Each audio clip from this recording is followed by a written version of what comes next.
Осындай ашық түсте пәтеріміздің жөндеу жұмыстарымен ортаңғы бөлікте 4 бөлмелі пәтер новостройка аймағында.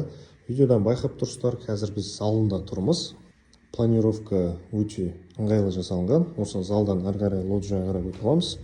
Тез танысып шығатын болсақ, бізде по стандарту бізде екі жатын бөлме бір-біріне қарама-қарсы орналасқан. Бізде бірінші жатын бөлме, кладовая и мына бөлік бізде екінші жатын бөлмеміз. Жиһаздарды саудаласу барысында пәтер иесімен келісімді түрде қалдыруға болады. Еденіміз толығымен ламинат.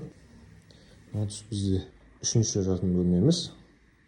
Санузел разделі орналасқан. Мынау бізде жуыну тұсымыз. Көріп тұрсыздар, үлкен емін-еркін байлай жүре бересіздер. Оның жағында әжетхана, арестауны бар. Кіреберіс бөлігіміз осындай.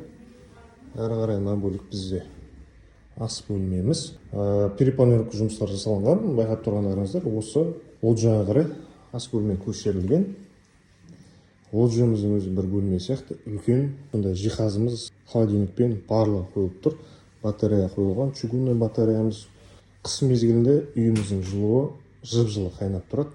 Өте жақсы бағада, залог қаржы жоқ, ипотека де болады. Пәтеріміз новостройка аймағындағы Сырдария 5-ші үйде орналасқан. Көріп тұрсыздар, ауламыз тап-таза, осындай ойын алаңқайлары барлығы бар. Үйдің дәл жанында балабақша орналасқан және одан бөлек ақмешіт бар, 264-ші мектеп, смол барлығы. Егелері осындай пәтердің тұсынан көгалдандыру жұмыстарын жасап қойған. Одан бөлек көріп тұрсыздар, неше түрлі жеміс ағаштары барлығы бар. Үйге домофон орнатылған және қосымша осындай бейнебақылау камерасы бар.